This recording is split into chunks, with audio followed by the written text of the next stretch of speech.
Delhi university professor సాయిబాబాకు bail వచ్చింది. Bombay high court ఆయనకు bail మంజూరు చేసింది. సంవత్సరం 2 నెలలుగా నాగ్పూర్ సెంట్రల్ జైల్లో జ్యుడిషియల్ కస్టడీలో ఉన్న సాయిబాబా విడుదల కోసం గత కొన్ని నెలలుగా ప్రయత్నాలు సాగుతున్నాయి. సాయిబాబా విడుదల కోసం ఏర్పాటైన కమిటీ ఆయనకు బెయిల్ ఇవ్వాలంటూ బాంబే హైకోర్టును ఆశ్రయించారు.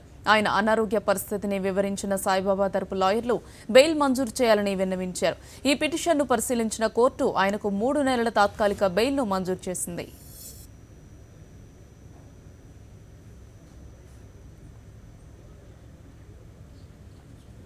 ఢిల్లీ యూనివర్సిటీలో ఇంగ్లీష్ ప్రొఫెసర్గా పనిచేస్తున్న సాయిబాబాను గత ఏడాది మే 9వ తేదీన మహారాష్ట్ర పోలీసులు అదుపులోకి తీసుకున్నారు. నిషేధిత సిపిఐ మావోయిస్టు పార్టీతో సంబంధాలు కలిగి ఉన్నారని, గణపతి సహా మావోయిస్టు పార్టీ అగ్రనేతలతో ఆయనకు సంబంధాలున్నాయనేది పోలీసుల ఆరోపణ.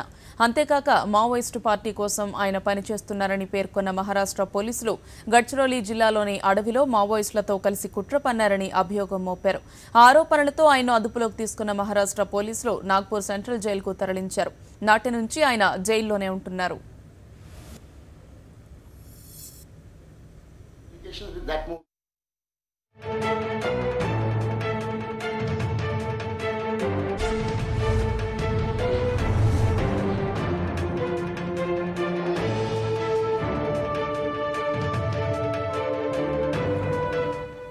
సాయిబాబా అందరిలాంటి మనిషి అయితే ఈ కేసు గురించి పెద్దగా పట్టించుకోవాల్సిన అవసరం ఉండదేమో. కానీ ఆయన పరిస్థితి తెలుసుకుంటే ఆశ్చర్యంతో పాటు బాధ కూడా కలుగుతుంది.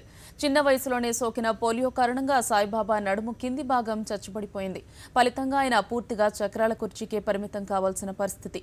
అయినప్పటికీ పట్టు వీడకుండా ప్రొఫెసర్గా ఎదిగిన ఆయన ఢిల్లీ యూనివర్సిటీలో ఇంగ్లీష్ ప్రొఫెసర్గా పనిచేస్తున్నారు. అయితే అనూహ్యంగా నక్సలైట్లతో సంబంధాల పేరుతో ఆయన అరెస్టు కావడంతో ఆయన పేరు చర్చనీయాంశమైంది.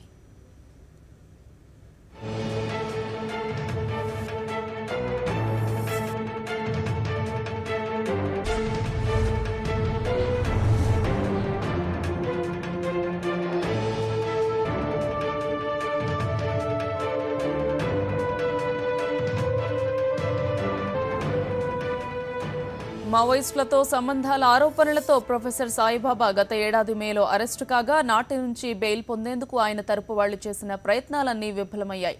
చక్రాల కుర్చీకి ఆయన పరిమితం కావడం కానీ, ఒకరి తోడు లేనిదే ఆయన కదల్లేని పరిస్థితి కానీ ఆయన విడుదల చేయించలేకపోయాయని సాయిబాబా సన్నిహితులు అంటున్నారు.